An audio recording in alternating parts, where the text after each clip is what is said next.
J'appelle donc d'abord nos deux invités parlementaires de cette table ronde, Paula Forteza, députée des Français établis hors de France. Merci infiniment de votre présence. Bonjour, Madame la députée. Denis Masseglia, qui est là depuis le début aussi de cette matinée, député En Marche du Maine-et-Loire.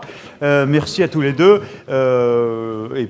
Et si vous voulez réintervenir tout à l'heure, mesdames, ce sera avec plaisir. Nous l'avons déjà cité, je vous demande d'accueillir Eric Peters, qui est l'expert auprès de la commissaire européenne à l'économie et à la société numérique, Maria Gabriel, grand expert de ces questions auprès de la commissaire en charge de ce sujet en effet. Noza Boudjema, que j'ai cité tout à l'heure, merci infiniment. Vous êtes directrice de recherche à l'INRIA, notre Institut national de recherche en informatique et en automatique, et directrice par ailleurs de l'Institut Dataïa. Philippe Leric, intelligence artificielle partner chez Talent, et Serge Palaric, directeur Europe du Sud et du business de NVIDIA, un grand intervenant aussi, bien entendu, leader du marché sur son secteur. Alors, il y a deux sujets prioritaires qui, à mes yeux, sont très importants. Il y a comment est-ce qu'on réussit à faire de l'intelligence artificielle par nous-mêmes, et il y a comment est-ce qu'on fait que cette intelligence artificielle soit vraiment souveraine. Donc, déjà, pour arriver à le faire par nous-mêmes, donc je ne vais pas enfoncer des portes ouvertes, mais la politique de l'IA, c'est la politique de la donnée. Donc, on a besoin des données pour entraîner les algorithmes, etc. Donc, il faut qu'on puisse avoir des données suffisantes pour pouvoir le faire par nous-mêmes. Et donc, là-dessus, on a tout un tas de politiques qui ont été lancées en France, notamment par le rapport Villani. Mais c'est, par exemple, comment est-ce qu'on va ouvrir des données en open data pour avoir plus d'accès par toutes les entreprises et tous les acteurs. Donc il y a cette réflexion autour des données d'intérêt général. Donc c'est ces données qui ont un impact économique, social, environnemental tel que même si elles sont produites par des entreprises privées, devront être ouvertes pour que chacun puisse les utiliser. Il y a une politique de mutualisation de données entre entreprises au niveau sectoriel et intersectoriel qui a commencé à être mise en place. Il y a toute une série d'initiatives pour que des acteurs dans le monde de la recherche puissent accéder à des données qui sont sensibles, comme dans le domaine de la santé, par exemple, ou dans le cadre de l'INDS, on peut de façon très sécurisée aller travailler sur des données sur place. Donc il y a tout un tas d'initiatives pour que ces données puissent circuler, puissent être réutilisées plus facilement. Pardon. Genre, pour revenir sur la question de la souveraineté, moi j'aime toujours revenir sur la définition de la souveraineté dans notre Constitution. Donc le 3e article de la Constitution dit bien que la souveraineté veut dire donner le pouvoir au peuple. C'est-à-dire il faut vraiment qu'on réfléchisse à comment est-ce que les citoyens reprennent la maîtrise de cette intelligence artificielle. Donc il faut vraiment se dire, c'est pas parce que c'est faisable techniquement qu'il faut qu'on aille nécessairement dans ce sens. Il faut qu'on ait ce débat de société dont on parlait il y a quelques minutes, et ce de façon urgente, bien sûr. Souveraineté citoyenne, souveraineté économique. Denis Masseglia, je vous permettrai surtout d'intervenir en synthèse, en conclusion de la première table ronde. Il y a quand même un point clé sur cet aspect, c'est que je ne sais pas si c'est, je pense que c'est assez clair depuis le début de la matinée, c'est qu'au fond, on ne l'a pas dit comme ça, mais on sent bien qu'à travers les outils et les bibliothèques, les librairies de données qui sont en train de devenir constitutives des différentes démarches, eh bien, on va formater, au fond, les nouvelles générations et surtout l'ensemble du processus d'évolution de l'intelligence artificielle. Et si ces données sont surtout issues de la culture américaine ou issues de la culture asiatique, le mode de fonctionnement sera différent, celui qui nous sera imposé. Donc il est essentiel qu'on soit nous-mêmes acteurs directs de ces librairies-là, de ces données-là. Comment vous l'abordez-vous ? Je ne sais pas si on peut vraiment parler de données de culture américaine. Aujourd'hui, sur les 25 sites les plus utilisés en France, 80% des données collectées sont par des entreprises américaines. Donc, soit des données américaines, certes, mais des données américaines aujourd'hui de personnes habitant en France et en Europe. Et d'ailleurs, ce n'est pas le cas sur d'autres pays tels que la Russie ou la Chine, qui, eux, sont beaucoup plus maîtres de leurs données par rapport à ce que nous, on peut mettre en avant. j'aime beaucoup le propos qui a été utilisé par la sénatrice Catherine Morin de Sailly, qui disait qu'on rentre dans une société maintenant de cybercolonisation. Elle a utilisé le terme anglais cybercolonization, où finalement on a aujourd'hui des grandes entreprises qui sont soit américaines, soit chinoises, qui gèrent l'ensemble de notre numérique. Quelques chiffres. Aujourd'hui, l'investissement sur l'intelligence artificielle en 2017, c'était 15,2 milliards d'euros. À peu près la moitié, c'était des investissements chinois. 38%, ce sont des investissements américains. Je vous laisse faire le calcul, ce qui reste pour le reste du monde. La feuille de route chinoise, c'est une industrie à 150 milliards de dollars en 2030. Pour rappel, l'industrie aéronautique en France, aujourd'hui, c'est 64 milliards d'euros. Je crois que la parité, c'est un 12. Si je fais le calcul, ça fait 71 milliards 5, un truc comme ça. Enfin, on voit l'échelle aujourd'hui et l'importance qu'il y a pour nous d'être présents sur ce marché-là. Et si on ne veut pas demain subir la patte des pays en dehors de notre continent européen, on doit mettre en place un nombre d'actions qui ont déjà été présentées par le passé. Merci. Alors je vais vous demander de passer votre micro à Eric Peters, parce que donc je rappelle que vous êtes auprès de Maria Gabriel, chargée de ces questions, bien sûr, du numérique. Guillaume Clossal a bien dit, ça fait déjà un certain temps, longtemps, que la Commission a pour obsession la problématique du numérique et celle de l'intelligence artificielle. On s'interroge, on ne connaît pas assez l'engagement, les pistes, tout ce qui a été lancé à la fois par la Commission et par, évidemment, les gouvernements qui sont souverains et qui ont repris ou impulsé l'action de la Commission. Comment les choses sont vues à Bruxelles sur le plan de l'intelligence artificielle ? Alors, merci de cette occasion de cette discussion très intéressante, très riche. Avant de revenir sur votre question, j'aimerais dire deux choses d'abord. Peut-être qu'il y a un lien avec le thème de ce panel, mais plus généralement, première chose, c'est que l'intelligence artificielle, et je pense que c'était très clair dans ce qu'on a entendu ce matin, c'est une force de changement énorme. On se rend bien compte qu'il faut qu'on change, et qu'il faut qu'on change tout. Enfin, bien sûr, on doit rester nous-mêmes, mais il faut que beaucoup de choses autour de nous évoluent de manière à ce qu'on puisse tirer le meilleur de ces technologies, tout en gardant notre projet culturel, notre projet civilisationnel. Et je pense que ça, c'est un élément très important parce que, vous savez, ça fait plusieurs décennies qu'on pose les termes de ce changement. Ceux qui sont intéressés pourraient relire le livre blanc pour la compétitivité et l'emploi de Jacques Delors en 1993, et vous avez les grands thèmes qui figurent aujourd'hui au menu. L'investissement dans l'éducation, la recherche, le développement, le fait qu'il faille évoluer vers une société de services, avec toujours en valorisant notre industrie, la question de l'ouverture, la question des technologies. Tout ça était déjà dedans, et la difficulté, la flexi-sécurité, tout ça était déjà dans ce rapport, mais la difficulté qu'on avait, c'était à trouver le rythme du changement avec les citoyens pour leur expliquer. Et là, je crois qu'il y a vraiment une opportunité avec l'intelligence artificielle, bien sûr aussi en protégeant en nous protégeant des effets négatifs, mais qui est important. Deuxième point, sur la question de la souveraineté. Alors moi, j'ai beaucoup aimé la manière dont Cédric Villani a posé les termes du débat sur la souveraineté, parce que, bien sûr, il y a la souveraineté telle qu'on l'a définie dans la Constitution, cette souveraineté régalienne, qui est la capacité d'une institution d'exercer un pouvoir de manière indépendante et exclusive. Bon, mais ça, je vais y revenir. Mais ce qui est intéressant, c'est que l'intelligence artificielle nous force aussi à nous poser la question de la liberté individuelle vis-à-vis des individus. Finalement, il nous force à nous reposer la question, c'est ce que, en gros, fait le groupe d'éthique aujourd'hui, de réfléchir à comment est-ce qu'on traduit les acquis des Lumières, l'autonomie des gens, la dignité de l'homme, le choix de l'inclusivité, le choix de la lutte contre les inégalités, comment est-ce qu'on traduit ça dans un monde avec de l'intelligence artificielle ? Et ça, c'est un point très important pour nous. Le deuxième point qui est important, c'est que ça vient traverser aussi notre capacité collective à établir des normes. Guillaume Clossal a fait référence tout à l'heure à la question de la désinformation. On voit bien qu'avec ces nouvelles technologies, avec le numérique, avec l'intelligence artificielle, on met en pratique ce que certains avaient prévu depuis longtemps. Là aussi, je vous invite une petite lecture qui remonte un peu moins dans le temps, mais c'est l'article de Lessig. Code is law. Le code, c'est la loi.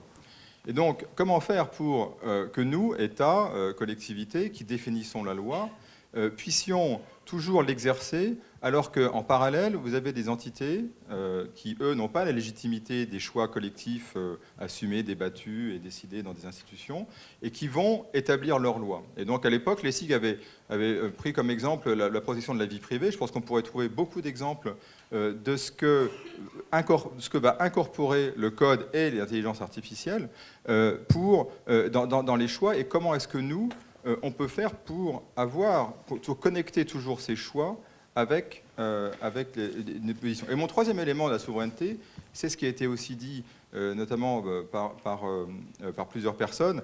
Il y a un combat de titans au niveau global. Et ce combat de titans, ce n'est pas simplement un combat économique, ce n'est pas simplement un combat pour savoir qui vont être les leaders de l'intelligence artificielle. Et là, très clairement, le sentiment d'urgence.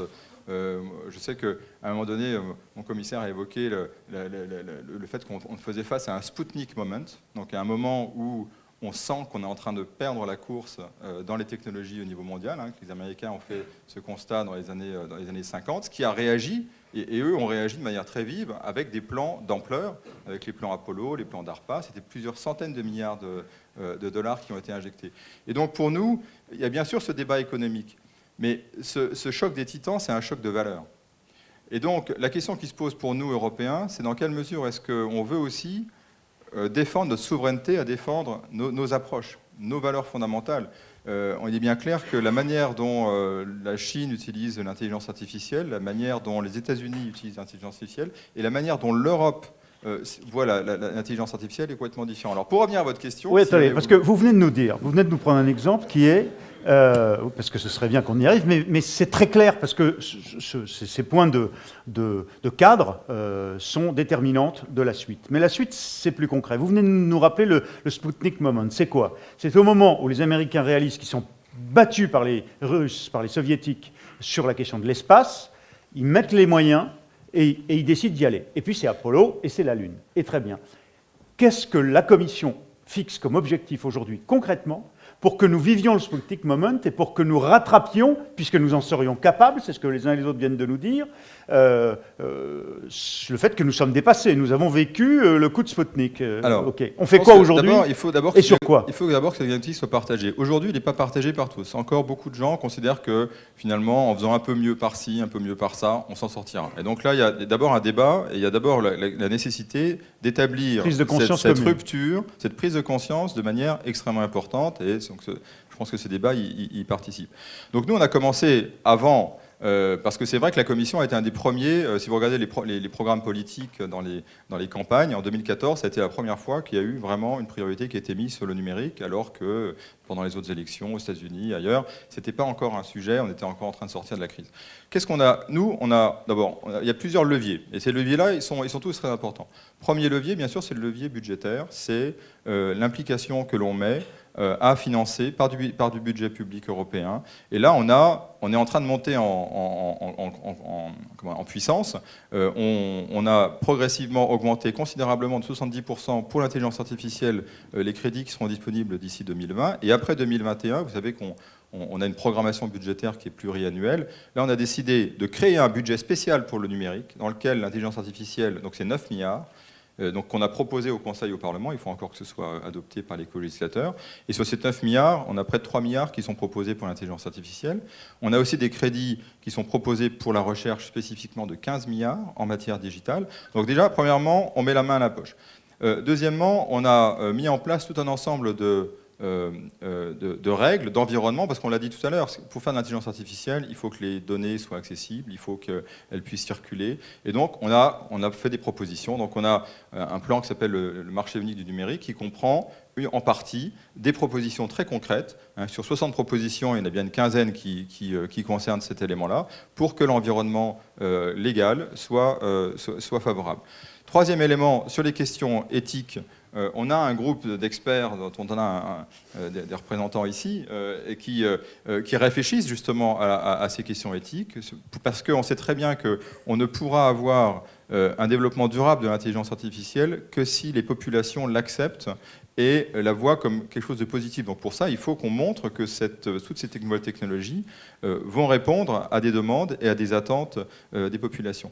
Dernière chose qui est assez importante, parce qu'on a beaucoup parlé d'autonomie stratégique, c'est un projet qu'on a lancé il y a 1 an et qui maintenant est en voie de décoller, qui est l'objectif d'avoir des supercalculateurs européens sur la base de technologies européennes uniquement, à horizon 2021, d'être dans les 3 premiers des supercalculateurs, car on sait que les supercalculateurs, c'est pas simplement pour les météorologues, c'est pas simplement pour les chercheurs, c'est aussi pour des PME, pour des entreprises qui veulent modéliser des produits, pour des services qui veulent faire du data processing. Et donc ça fait partie, et ça c'est une première au niveau européen, dans un monde où c'est vrai que le terme de politique industrielle a été vu souvent comme un gros mot, où on commence à se dire maintenant on doit pouvoir compter sur nous-mêmes, compter sur nos forces et développer nos propres technologies. Sputnik, Apollo, on n'avait pas de fusée, puis on a Ariane. Donc ce projet de supercalculateur, ça peut être l'Ariane de l'intelligence artificielle européenne. Mais tout à fait, on a développé Ariane le jour où, parce que pendant un certain temps, on se reposait sur les États-Unis pour faire les lancements de nos satellites, jusqu'au moment où on a voulu faire un lancement de satellites de télécommunications. Et là, les Américains nous ont dit non, mais vous savez, on a des très bons satellites de communication qui font très bien, c'est pas la peine qu'on vous lance le vôtre. Et donc là, on s'est dit, voilà, maintenant, il faut qu'on ait notre propre capacité de lancement. Et donc, on est exactement dans ce terme. Et je pense qu'il ne faut pas oublier que la suprématie américaine que l'on a aujourd'hui, fondée sur l'Internet, sur le GPS, sur les circuits intégrés, les microprocesseurs, c'est justement dans les années 60 que ces technologies ont été dégagées. Donc, ce que je veux simplement dire par là, c'est que le train qu'on a manqué, ce n'est pas le train des années 2000, ce n'est pas le train de la stratégie de Lisbonne, c'est un déficit d'investissement en R&D important, non couplé avec des politiques industrielles, de marché public, de protection des investissements étrangers, et avec une mobilisation générale. Les États-Unis ont appuyé leur puissance technologique sur une volonté claire qui a été définie dans les années 40 par un monsieur qui s'appelle Bush, dit Endless Frontier. C'est cet article qui indique que si les États-Unis veulent maintenir leur position dominante, c'est par la technologie qu'ils doivent l'obtenir. Et on se rend bien compte aujourd'hui dans un monde qui n'est finalement moins clair à lire qu'il y a 20 ans. Il y a 20 ans, on pensait qu'on allait tous évoluer vers la démocratie, vers un système libéral. On voit bien aujourd'hui que ce n'est pas le cas, que même avec nos partenaires les plus proches, on a parfois des différends qui ne sont pas évidents à régler. Et donc, cette idée que les choses vont évoluer naturellement et dans la bonne direction, elle n'est plus vraiment actuelle. Et c'est pour ça qu'il y a un regain d'intérêt très fort pour les questions d'autonomie stratégique, pour les questions d'autonomie d'une manière générale. Alors c'est passionnant et merci pour tous ces éléments. Cette frontière de rupture, cette frontière technologique, dans le contexte technique qu'on vient d'évoquer, on a envie de vous demander, mais je me tourne vers vous, Nazabout Jema, comment, vous qui faites partie des experts de la Commission européenne, qui êtes sollicité comme tel, alors que vous êtes donc à l'INRIA, l'Institut national de recherche français, de recherche fondamentale, la recherche académique sur l'informatique et donc sur l'intelligence artificielle aujourd'hui. Et les mathématiques appliquées. Et les mathématiques appliquées. Comment vous la voyez quand, cette fusée Ariane? C'est pour quand? C'est-à-dire, vous pensez que ça y est, parce qu'il y a le cadre institutionnel, et au fond, les institutionnels ne pouvaient pas faire mieux que mettre le cadre déjà. Mais après, les techniciens, eux, ils ont les moyens, ils vont vers où? Qu'est-ce qui est en train de se mettre en place et comment vous le voyez, vous, la spécialiste? Pouf. Oui. Quelle question? Oui, quelle question, en effet. Déjà, c'est largement pas facile parce que, en fait, en France et en Europe, on est beaucoup porté sur les financements publics, en fait. Et je ne crois pas qu'on a beaucoup soutenu Google, je ne crois pas qu'on a beaucoup soutenu Facebook. Ce sont des initiatives qui viennent du monde privé. Donc, il y a aussi un changement culturel à opérer dans la mesure où les financements publics doivent rester, les financements publics doivent rester incitatifs, en fait, qui permettent de rebondir. Mais ça ne doit pas être l'alpha et l'oméga de l'innovation. Et ça, c'est vraiment, je dirais, quelque chose de très ancré. Je ne dis pas seulement en France, enfin, avec mes collègues au niveau européen, effectivement, je suis vice-chair du High Level Expert Group en IA pour la Commission européenne, en charge en particulier de l'implémentation de l'IA de confiance. Donc pas que de l'éthique, mais il y a de confiance qui est un facteur de compétitivité. Donc on commence à faire les valeurs, etc. Bref. Donc là, sur ces questions-là, on a aussi des discussions internes pour dire, à un moment donné, il faut arrêter de dire, oui, il faut plus d'argent de l'État, oui, il faut plus d'argent de la Commission européenne. Ça reste de l'argent public, tout ça. Bon, je crois qu'il y a un maillon manquant dans ce paysage, c'est l'investissement privé. D'accord ? L'investissement privé en France et en Europe, pour moi, ça reste les mêmes écosystèmes à peu près. Ce sont des industries très souvent de niche, en fait. On n'a pas, encore une fois, désolé de revenir sur ce point, mais on n'a pas les équivalents des GAFA. Pourquoi je dis ça ? Parce que, en fait, c'est lié au modèle d'affaires, au business model des GAFA. Les modèles d'affaires liés aux données personnelles sont des plus lucratifs. Il faut juste le voir une bonne fois pour toutes. Et en fait, c'est ça qui est à l'origine de trésoreries suffisamment confortables pour pouvoir engager et anticiper de la recherche fondamentale aussi de la part des GAFA, et d'être capable de recruter des capacités et des savoir-faire, et des expertises, mais aussi de racheter des startups. En tout cas, les business models sur les données personnelles, ça permet de générer des profits suffisamment significatifs et importants qui vont permettre justement donc un filet, moi je dirais, un fer de lance pour l'innovation, pour une fois qui ne reste pas uniquement, qui repose sur l'argent public. Oui, vous nous dites, ne pas trop attendre de l'argent public, développer au fond les relations publiques-privées entre la recherche fondamentale et puis l'académique et l'industriel. Facebook, on voyait l'exemple tout à l'heure, investit dans aide l'ANR en France, l'Agence nationale de la recherche. C'est normal. Et alors, tant qu'ils ont cette avance de trésorerie, c'est très bien. Sauf que ce qui nous manque aujourd'hui, en fait, de quoi s'enrichissent ces GAFA ? Encore une fois, aussi en France et en Europe, il faut qu'on arrête de dire on n'est pas assez bon. C'est pas vrai tout ça. On est assez bon. Il y a suffisamment de licornes qui ont émergé en Europe. Si on regarde les patrons des grands groupes dont on parle, ils sont la plupart du temps français. Donc c'est pas vrai qu'il n'y a pas les compétences, le savoir-faire. Par contre, on n'a pas les outils et les plateformes qui captent les données personnelles donc de la France et de l'Europe. La captation de ces données personnelles, c'est essentiel. Essentiel parce qu'il y a énormément de modèles économiques qui sont bâtis sur ces données personnelles. Il ne faut pas se voiler la face. Mais aussi, ce sont des indicateurs énormes, très précieux, sur les aspects, sur les tendances comportementales, tout horizon confondu. Je n'ai pas besoin de rentrer dans les détails. Mais en tout cas, il ne faut pas sous-estimer cette manne financière qui provient des données personnelles. Et aujourd'hui, on est privé de ça. Les données personnelles européennes sont sur d'autres plateformes qui ne sont pas européennes. Alors, RGPD et autres, etc., je ne vais pas rentrer dedans, mais juste, j'attire votre attention sur le Cloud Act, qui n'a rien à voir avec le cloud computing. Donc je vous incite à voir ce que ça veut dire, qui remet largement en cause l'impact de la RGPD. RGPD, c'est défensif parce qu'on ne maîtrise pas nos données personnelles. D'accord ? Donc le Cloud Act, finalement, 2 mois avant le déploiement de la RGPD, ça met je dirais, entre guillemets, pardonnez-moi, ça tacle un peu l'effort et l'investissement de la RGPD dans la mesure où les données gérés à l'étranger par les opérateurs d'un certain pays, en fait, ils sont obligés par la loi de livrer les données personnelles sans même informer les propriétaires des données. C'est pas informé, ni même aucun acte de justice, ni de...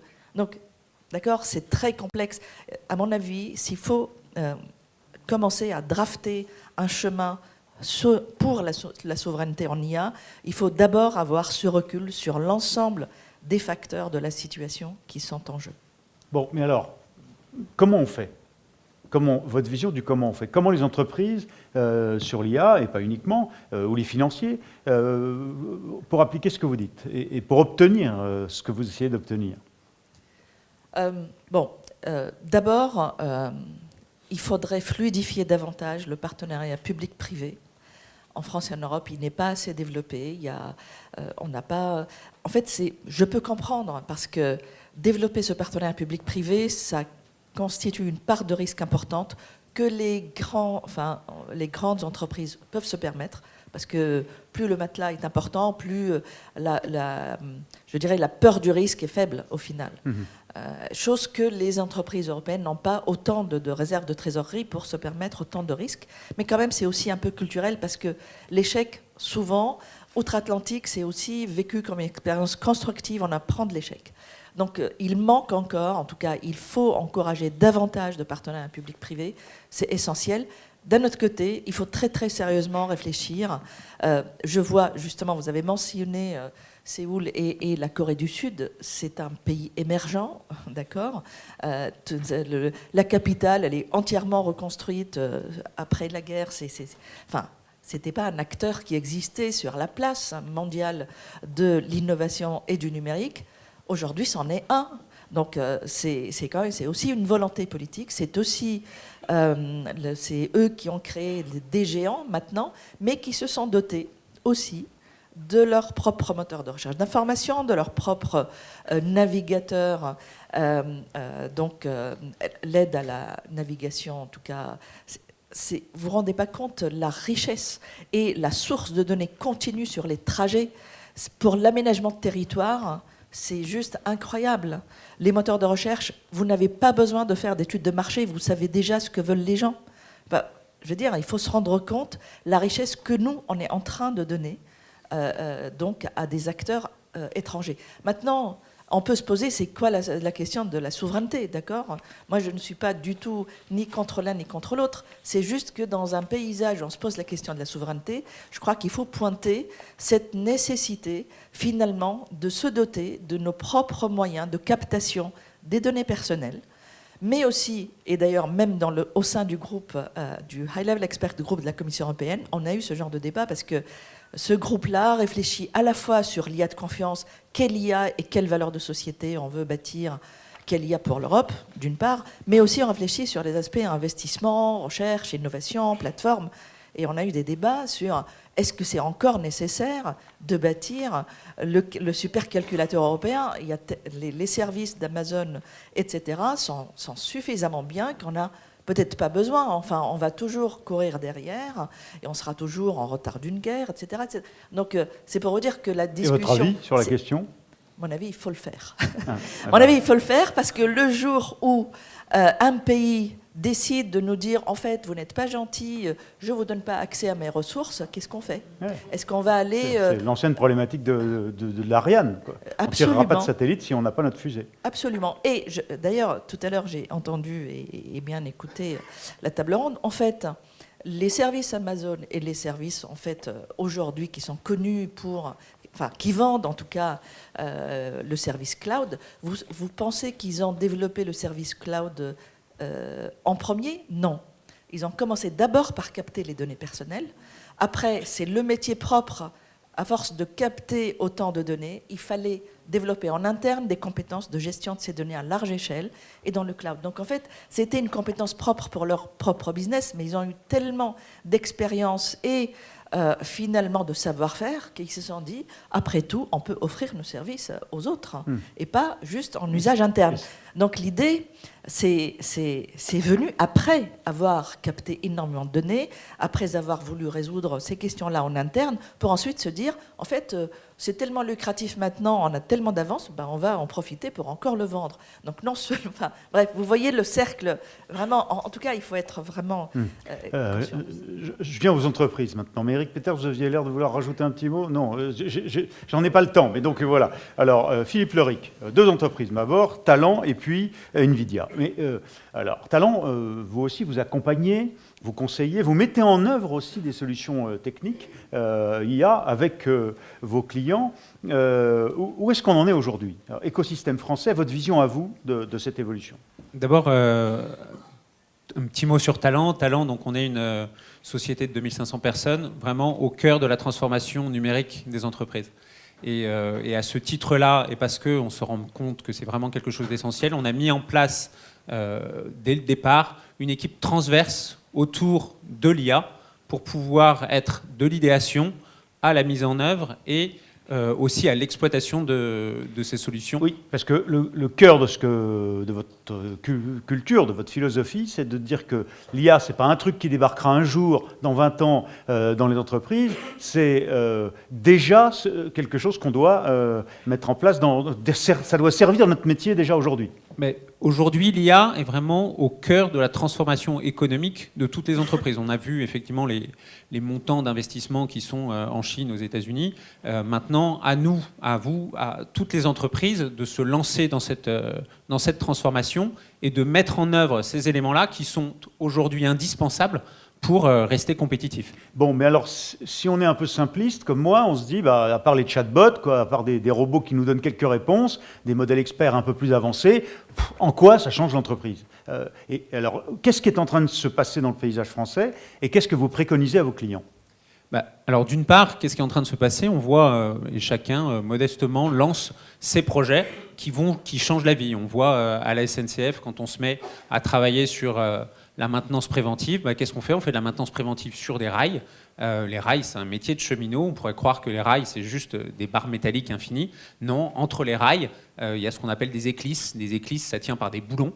Et de façon très concrète, il faut apprendre à des machines à lire ces images-là pour pouvoir aider les hommes à intervenir sur plus de rails. Et on sait que c'est un vrai problème à la SNCF de pouvoir intervenir plus rapidement sur l'ensemble du réseau et de mieux identifier tous ces points de faiblesse. Et donc on crée des métiers avec les équipes de la SNCF qui sont des métiers justement d'apprentissage à la labellisation d'images, mais aussi comment est-ce qu'on extrait des expertises qui sont des expertises ancestrales presque, parce que la SNCF est une vieille entreprise, mais au cœur de nos transports, pour pouvoir faire que ça devienne quelque chose d'automatique, que ça devienne quelque chose effectivement du 21e siècle. Oui, parce que vieille est à la pointe, parce que c'est Bretigny, c'est l'accident de Bretigny, quand on ne sait pas lire une éclisse ou qu'on n'a pas repéré qu'elle est cassée. Voilà. Et donc c'est fondamental, en effet, d'être capable de faire ça vite. Autre exemple ? Autre exemple, c'est ce qu'on fait avec des équipes d'Orange, il y en a une partie qui sont là.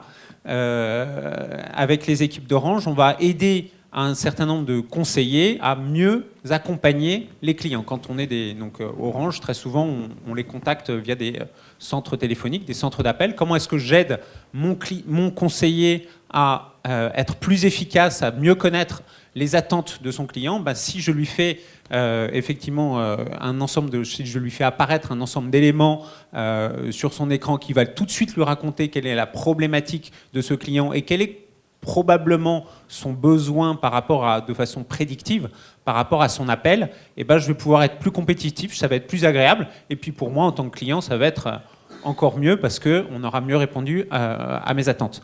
Donc ça, on crée des nouveaux métiers. Et ces nouveaux métiers-là, c'est les métiers des gens qui vont être capables d'identifier ces attentes et puis d'apprendre à ces outils qui permettent aux conseillers d'être augmentés. Encore un exemple ? On pourrait en avoir des dizaines. Non, ce qui est important, au-delà de ça, c'est les logiques qui vont derrière. C'est que si on veut être malin et si on veut aller encore plus vite que d'autres entreprises, et notamment, les plateformes américaines aujourd'hui, il faut qu'on aille au-delà de la donnée. Aujourd'hui, ce qui est important, c'est beaucoup plus d'aller sur des corpus de connaissances et de partager des corpus de connaissances. C'est un petit peu comme Elon Musk qui va sur le marché de la fusée. Qu'est-ce qu'il fait ? Il nous invente la fusée qui réatterrit.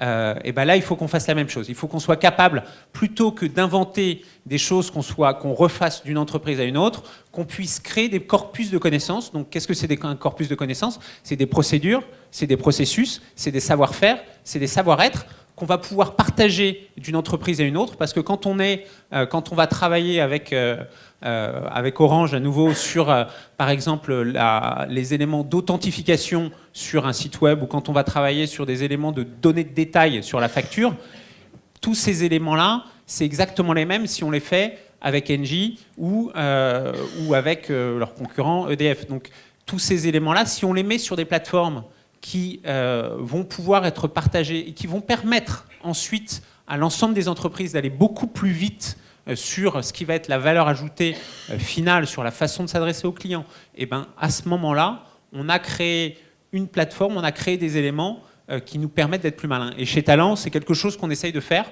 avec tous nos clients et plus largement, on aimerait donc partager cette dynamique avec d'autres. Mais ça, c'est en train de dynamiter les processus mondiaux de fabrication des normes, de la normalisation, des référentiels. Je veux dire, c'est formidable peut-être, j'en sais rien, mais ce que vous êtes en train de nous dire, c'est qu'il faut apprendre à dépasser la concurrence. Le fait de ne pas parler avec le challenger, du point nouveau qu'on a trouvé, il faut mettre en commun des éléments de référentiel.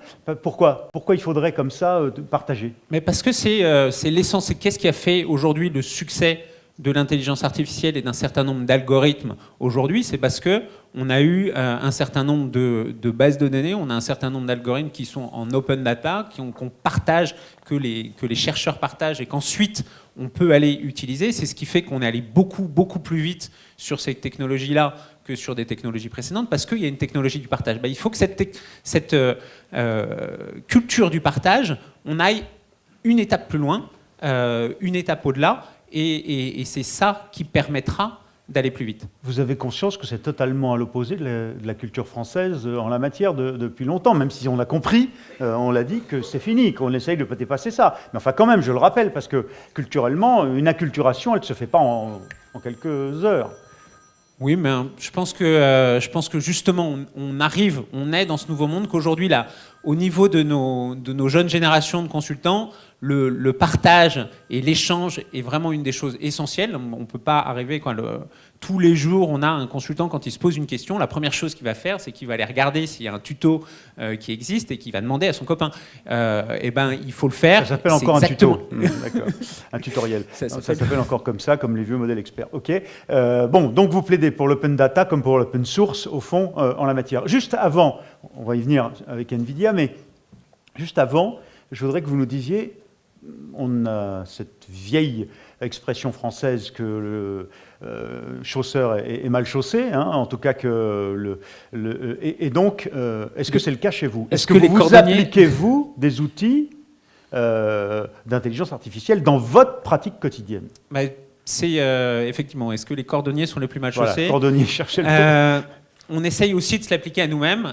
C'est une des raisons pour lesquelles nous, on a 2 intelligences artificielles dans nos bureaux. Une qui s'appelle Spoon. Spoon. Et l'autre c'est mignon, mais ça sert à quoi? Et l'autre qui s'appelle Albert. Alors, Spoon, pourquoi ça s'appelle Spoon? Parce que l'idée, c'est d'avoir une créature virtuelle qui permette à l'ensemble des collaborateurs de partager entre eux sur des informations sur lesquelles ils n'ont pas forcément la présence, ou en tout cas la possibilité par leur présence physique simultanée de les partager, c'est-à-dire d'être effectivement à la fois le copain de chacun, mais aussi le copain de tous, qui permet de partager à tout le monde. Je fais une confidence à Spoon, mais c'est plus une confidence. Il la partage avec tous les autres collaborateurs. Il va pouvoir partager les bonnes idées, mais aussi Spoon va nous aider à penser, tiens, c'est l'anniversaire d'un tel, est-ce que vous avez envie de... Ah oui, tiens, je n'y avais pas pensé. Est-ce que vous avez envie de lui donner un message? Et ce qui fait qu'il va recevoir non pas un message du mail que j'ai, ah oui, tiens, j'ai une alerte sur mon anniversaire, sur les anniversaires, mais je vais pouvoir en faire plusieurs. Mais de la même façon qu'on va pouvoir partager, donner les bons coins pour pouvoir déjeuner, et ça va évoluer dans le temps, parce qu'on sait bien que les places... Voilà, Spoon a cette... Et Albert, alors? Et Albert, lui, il est là plus pour les questions RH, et pour nous aider au sein donc pour aider surtout les équipes RH sur toutes les questions que peuvent leur poser les collaborateurs, qui sont toujours un petit peu les mêmes, et qu'il faut aller chercher dans un coin ou dans un autre du système d'information. Là, on a l'avantage de pouvoir consulter Albert directement en chat. Vous avez, je crois me souvenir, à Vivatech, il y a 2 ans, annoncé que vous travailliez avec Google sur un dispositif d'intelligence artificielle qui permettait déjà de faire un premier tri des milliers ou des millions, selon les entreprises, de CV qu'elles reçoivent pour pouvoir filtrer déjà une première fois avant recrutement, c'est ça? Alors c'est aussi une des capacités donc d'Albert de nous aider sur ce sourcil. Cet aspect. Accenture Voilà. travaille sur ce point aussi, Oui, on l'entendait oui. tout à l'heure. Ok. Alors, Serge l'outil Palaric, marché aussi. vous avez un micro. Voilà. Alors vous êtes le patron Europe du Sud du business NVIDIA. Rappelez-nous ce que c'est qu'NVIDIA, parce que vous êtes un leader sur votre marché, peut-être le leader mondial, et vous fournissez des éléments clés qui permettent l'intelligence artificielle, un peu par hasard, si j'ose dire. Au départ, ce n'était pas fait pour ça. Et puis, c'est venu dessus et vous êtes les meilleurs aujourd'hui. Tout à fait. Alors Nvidia, c'est une société américaine, 12 000 personnes, 90% d'ingénieurs. Et dans ces 90% d'ingénieurs, 70% d'ingénieurs logiciels. On définit des architectures de processeurs graphiques qui permettent de contribuer à l'apprentissage qui est fait dans l'intelligence artificielle. L'apprentissage est aussi ce qu'on appelle l'inférence, c'est-à-dire l'utilisation des données. Il y a une chose qui est importante, parce qu'on parle beaucoup depuis ce matin d'intelligence artificielle, qui est le grand mot que tout le monde emploie. Mais dans l'intelligence artificielle, il y a plusieurs choses. Il y a ce qu'on appelle le machine learning, on en a parlé tout à l'heure. Il y a le deep learning, et c'est là où les processeurs graphiques ont tout leur sens avec le deep learning. Ce qu'on a essayé de faire aujourd'hui, c'est de démocratiser l'intelligence artificielle. Je vais continuer à utiliser cette terminologie. Et on a annoncé il y a 3 semaines en Allemagne, à Munich, à notre GPU Technologie Conférence, des outils open source qui vont permettre cette démocratisation. C'est-à-dire que les gens qui travaillent en machine learning aujourd'hui, qui utilisent des open source software comme Panda ou autres, vont pouvoir avoir le bénéfice d'avoir leurs algorithmes accélérés sur les processeurs graphiques. Donc on donne accès, je dirais, à tout le monde, à cette capacité d'accélérer ces algorithmes sur les processeurs graphiques. Ça, c'est une chose. Il y a une chose qui est très importante pour Nvidia, c'est ce qui se passe dans les pays. On est implanté un peu partout. On est une boîte américaine. Je sais pas, peut-être que je suis pas bien là dans cette table. Non, vous ne seriez pas invité sinon. Non, je plaisante. pas de souci. Ce qui est très important, c'est qu'on veut vraiment tisser un écosystème local. En France, je m'occupe de l'Europe du Sud, mais beaucoup de la France. Écosystème local, ça veut dire quoi?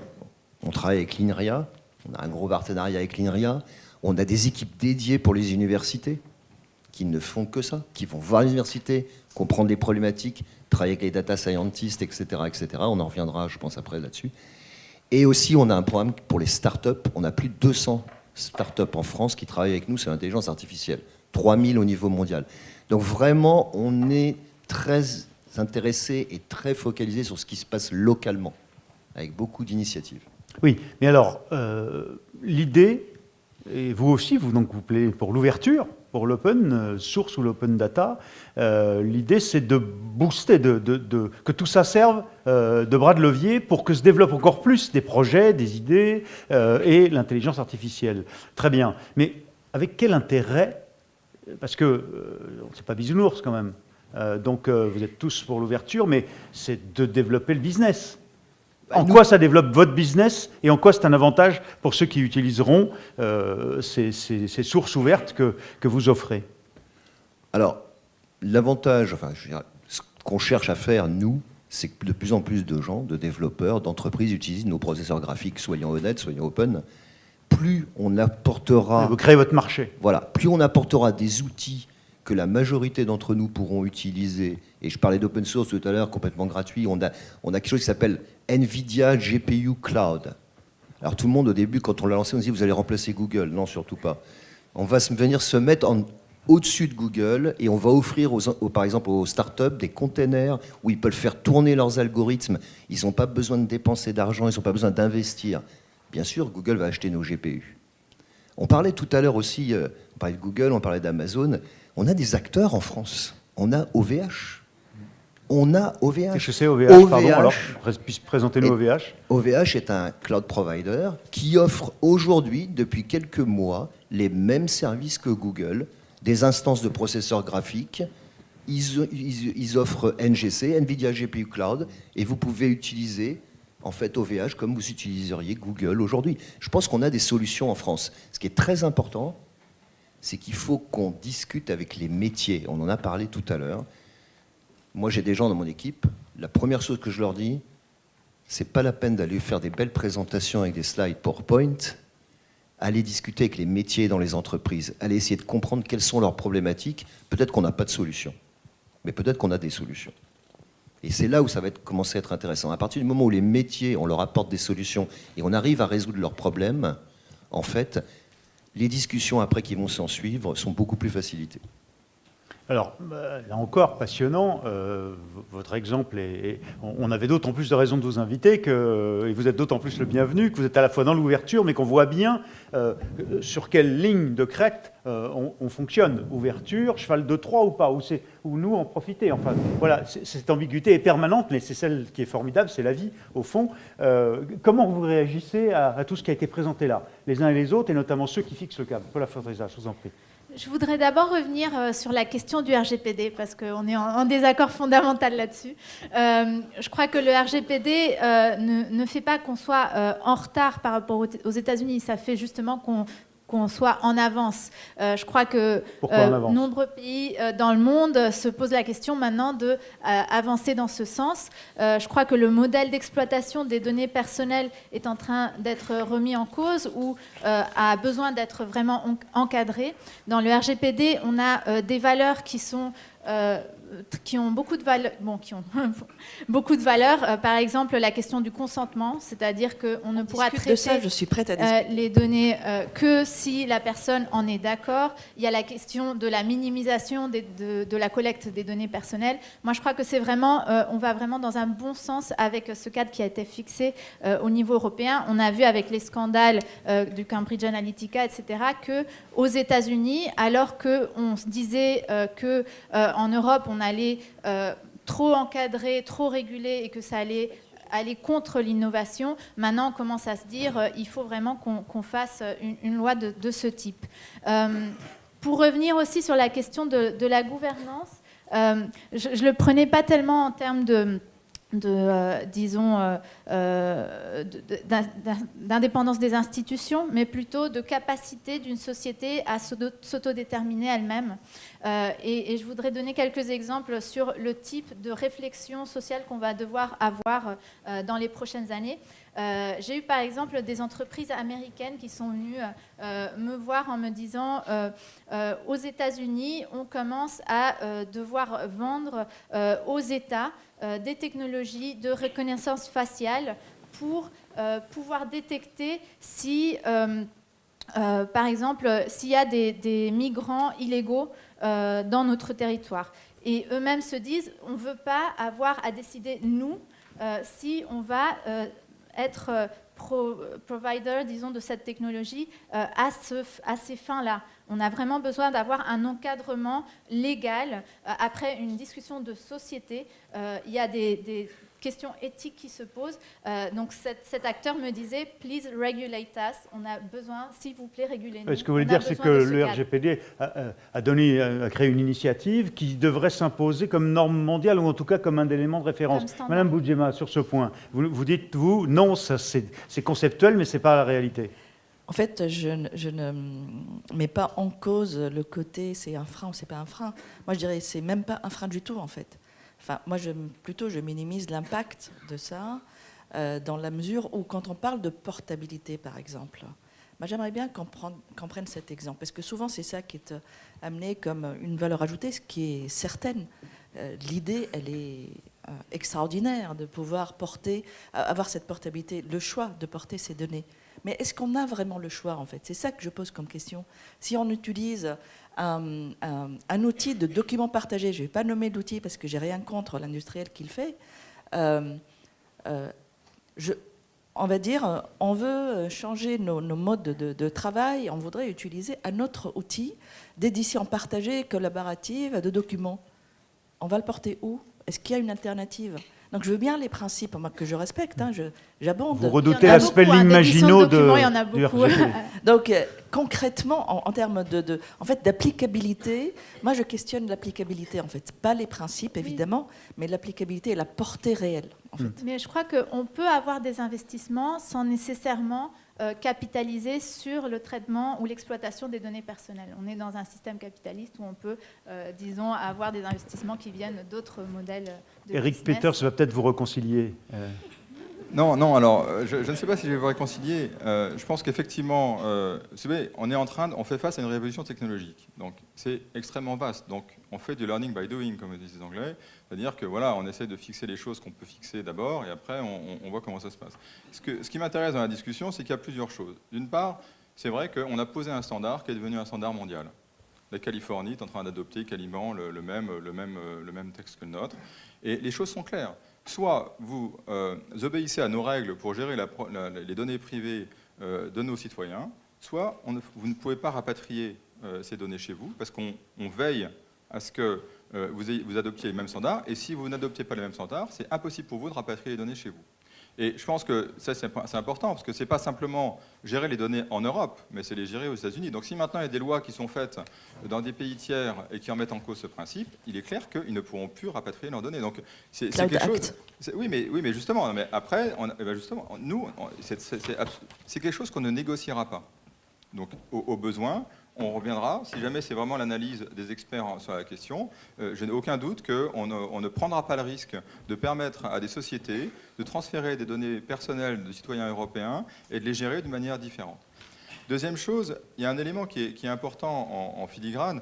Il est bien clair que l'Europe ne veut pas devenir protectionniste. Ce n'est pas parce qu'on défend nos intérêts qu'on va devenir protectionniste. En revanche, il y a un certain nombre de principes qu'on doit conserver à l'esprit. Et un des grands principes qui est extrêmement important, c'est le fait qu'on ait un climat de concurrence sain. Et donc, il y a beaucoup de sujets qu'on a commencé à traiter, et on n'a pas fini. La question du fait de savoir s'il y a plusieurs offres sur des marchés, la question de savoir si on est inféodé à un environnement digital à un moment donné qu'on ne peut pas en sortir, tout ça, on va s'y attaquer. Et moi, à titre personnel, je pense que c'est que le début. Quand on voit le temps qu'il a fallu pour appliquer le Sherman Act aux États-Unis à la fin du 19e, en 1890, qui a été seulement mis en œuvre en 1900, et après 1900, on voit bien qu'il y a des grandes résistances. Et puis il y a aussi le besoin d'avoir des évidences, des preuves qu'il y a un certain nombre d'éléments qui doivent être fournis. Nous, on a commencé à réguler, par exemple, les contenus illégaux par rapport aux plateformes.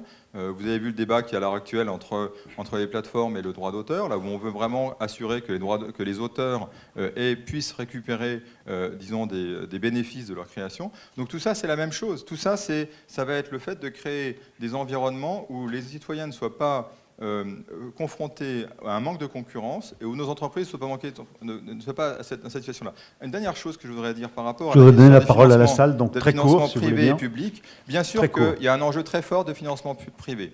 On n'a que 10% du capital risque au niveau mondial en Europe. Et il y a un projet qui s'appelle le marché unique de capitaux qui justement vise à faire ça. Deuxième élément, c'est le marché unique. Continuons à faire le marché unique. Or, il y a encore beaucoup de difficultés par rapport à des États membres qui ne veulent pas changer les choses. Mais il n'empêche que, quand on a dit ça, quel est le comté aux États-Unis qui a reçu le plus de subventions de défense? C'est Santa Clara. Donc il n'y a quand même pas non plus une absence de lien. La Silicon Valley s'est bâtie sur un énorme budget de défense et de recherche lié avec Stanford, et ce n'est pas par hasard que ça s'est fait là. Donc je veux dire qu'on a besoin de l'ensemble, on a besoin d'avoir des budgets publics, des politiques intelligentes, et massivement du capital risque privé. Vous voyez, quand je disais que vous alliez les réconcilier, vous avez réussi à le faire. Alors à la fois le concept, le principe et la praticabilité. Alors, on a 10 minutes. 10 minutes, c'est très peu, mais on devrait pouvoir y arriver. Est-ce qu'il y a 1, 2, 3 interventions ou questions sur cette problématique de souveraineté à nos orateurs ici, ou est-ce que vous êtes bluffé à ce point que vous voulez attendre Manière Medjoubi et la conclusion de Madame Virginie Duby-Muller? Non, est-ce que je comble là? Mais c'est parce que je voudrais que vous réagissiez. Ce sera la dernière occasion de prendre la parole, si c'est le cas. Maître, je vous en prie. Je voudrais revenir sur le Cloud Act. Je travaille beaucoup sur le RGPD. Et je suis heureuse de penser qu'on puisse à un moment donné, en termes de souveraineté, laisser les Américains rédiger le Cloud Act et ne pas penser que l'on puisse à un moment donné collecter leurs données personnelles. C'est-à-dire qu'on est tellement inféodé aux États-Unis qu'on pense que toutes les données, les 700 millions d'Européens, toutes leurs données personnelles partent aux États-Unis. Mais à quel moment on ne peut pas se dire on va créer un quant qui collecte vraiment qui collecte de la donnée et qui va collecter de la donnée des Américains et d'autres pays dans le monde, et qu'on va pouvoir, en effet, je vous rejoins, Madame, qu'on va pouvoir la monétiser, et on va pouvoir se faire des réserves de trésorerie pour pouvoir créer du cloud. Et je cite aussi un de nos acteurs marseillais, Jaguar Network, qui est un concurrent d'OVH, qui est parfaitement cloudé en France. Tous leurs serveurs sont en France. Et on a une souveraineté parfaite en la matière. Donc il y a des acteurs et il faut les valoriser. Bonjour, je suis Alain Berger de la Société Ardence. Je suis aussi membre de l'AFIA, qui est l'association française Pour l'intelligence artificielle, Vous faites quoi dans votre société? je suis directeur général. Non, mais pas vous, pardon, la société fait quoi? On fait de l'intelligence artificielle D'accord. avec la particularité qu'on fait de l'ingénierie de la connaissance. Et dans ce monde de l'ingénierie de la connaissance, je suis assez impressionné par le fait qu'on réduise l'IA à la partie connexionniste, la partie mathématique, statistique. J'aurais aimé qu'on s'intéresse un petit peu à la partie humaine et la partie symbolique. Voilà, donc, Bon, c'est ce qu'on a essayé de faire avec l'éthique, mais en effet, si on a parlé beaucoup de connexion, c'est parce que c'est aujourd'hui le point qu'il faut dépasser. alors le visiblement. sujet éthique, puisqu'on a évoqué ce thème-là, est un sujet pour lequel il y a eu un projet de l'ANR de 55 mois auquel nous avons participé avec le LIPSIS, avec l'ONERA, etc., qui a fait des conclusions tout à fait intéressantes. Et il y a un très beau livre blanc qui devrait intéresser voilà une info. les députés. Anne-Marie Wolfson, je suis aussi avocat. Bon. Je vous en prie. Ah bah, décidément. Alors, Non, mais c'est la preuve qu'on est au cœur de... Et je travaille essentiellement dans la défense, l'aviation, l'intelligence artificielle, RGPD, etc. Je vous en prie. Alors j'interviens juste pour dire une petite chose, c'est que globalement, je rencontre beaucoup de start-up très très intéressées, très capables, etc. Et c'est vrai, je rejoins Madame sur l'interaction entre partenariat public-privé, ou en tout cas au sens large. Ouais. Il faudrait beaucoup plus d'interaction. Et aussi, je pense que ça serait intéressant de pouvoir avoir un écosystème un peu plus développé de PME, start-up, grandes entreprises qui travaillent ensemble. Je prends un exemple. Il y a un appel d'offres en février 2019 sur la sécurité. De où qui? Du certaines ministère entreprises... de l'État? Un appel d'offres de qui? Union européenne, D'accord. la Commission européenne. Ok. Donc, où j'aimerais, parce que je vois beaucoup d'acteurs allemands très impliqués qui vont beaucoup participer à cet appel d'offres, et j'espère qu'il y aura des entreprises françaises qui vont se joindre, parce qu'en général, il faut à peu près trois nationalités différentes. Donc il y a des Allemands qui sont très preneurs, que certains me contactent s'ils veulent, etc., ou contactent d'autres personnes, ou au moins aillent dans le site de l'Union européenne pour que beaucoup d'entreprises françaises essaient d'obtenir des fonds pour ce programme sécurité qui débute en février 2019. Alors, une entreprise marseillaise, un livre blanc ici, et une initiative pour un appel d'offres européen. Voilà des informations plus que des questions, mais c'est le jeu, et c'est toujours et c'est passionnant. Alors, oui, Madame Boudjema, Monsieur Peters, Madame Forteza, Monsieur Masseglia. Madame, aussi, la réaction sur la notion du cloud et de la capacité quand même de développer des outils... Valoriser les initiatives nationales, aussi petites soient-elles. D'accord ? Il ne faut pas rester focalisé que sur les géants et on est toujours ébloui, regarder ce qu'ils font et on n'est rien. Non. Donc, vraiment, c'est bien d'informer et même de faire savoir et de valoriser ça le plus possible. Éric Peters, un mot, là aussi, et puis les deux parlementaires en conclusion. Deux choses. D'abord, le dernier point qui a été mentionné est essentiel. C'est-à-dire que ça nous a pris 100 ans pour avoir un vrai dialogue riche et constructif entre les industriels classiques, l'industrie des voitures, des avions, enfin, voilà, et puis les gouvernements, pour être à l'écoute les uns des autres. Et avec les startups et avec le monde du numérique, c'est un peu plus compliqué. D'abord parce que c'est un monde qui voit un peu sans l'État, qui est un peu au-delà même de l'État pour certains. Et puis parce que, disons, il n'y a pas une structuration par nature en fait de la chose. Et moi je pense qu'un point essentiel pour surmonter les difficultés actuelles de l'Europe, c'est justement de permettre à ce que ces startups bénéficient de la proximité du régulateur mondial du numérique qu'est l'Europe aujourd'hui. C'est nous qui régulons dans beaucoup de domaines, la neutralité du net, la protection de la vie privée, les contenus illégaux, tout ça c'est fait à Bruxelles. Et c'est fait avec Paris, enfin avec donc les députés européens, donc vos élus, avec les États membres. Donc il faut absolument, et ça c'est un enjeu stratégique, assurer une bien meilleure connexion entre les startups et les institutions qui préparent les régulations. Si on avait plus associé ces startups au RGPD, on aurait déjà eu des instruments technologiques pour répondre aux besoins qui sont maintenant dans la loi. Donc ça, c'est vraiment un point important. Deuxièmement, je pense qu'il faut garder un certain optimisme, une détermination, parce que rien n'est joué. Bien sûr qu'on ne construira sûrement pas le Google européen. Il n'empêche que dans un monde où l'intelligence artificielle pourrait être intégrée directement dans votre portable dans quelques années, vous n'aurez plus besoin de Google ou d'Amazon, parce que votre intelligence de votre téléphone va aller vous chercher le produit dont vous avez besoin et tout. Donc il faut après passer un cliquet. Je pense qu'on a tout ce qu'il faut pour pouvoir le faire. Simplement, ce qui manque en Europe, c'est un peu toujours notre problème, hein, c'est de travailler ensemble, c'est-à-dire c'est de se mettre d'accord ensemble. Si on veut une masse critique de chercheurs, où est-ce qu'on la met, comment est-ce qu'on la...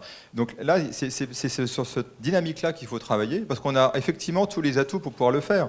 Le grand combat dans les 20 ans à venir, c'est les cerveaux. Qui est-ce qui va attirer les cerveaux? Où est-ce qu'il est plus agréable de travailler qu'en Europe?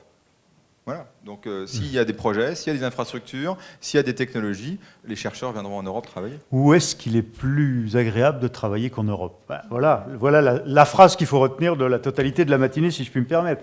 Mais bon, je plaisante. Alors, pas tout à fait. Paula Forterza, Denis Masseglia, et ensuite, je passe la parole à Virginie Duby-Muller pour une pré-conclusion avant Mounir Majoubi de cette matinée, Madame la députée. Je vous en prie, court si vous voulez bien. Oui, Très je crois court. qu'il faut qu'on arrête d'être obsédé par créer le Google ou le Facebook européen. Je crois que justement, on est en train de vouloir créer un modèle différent.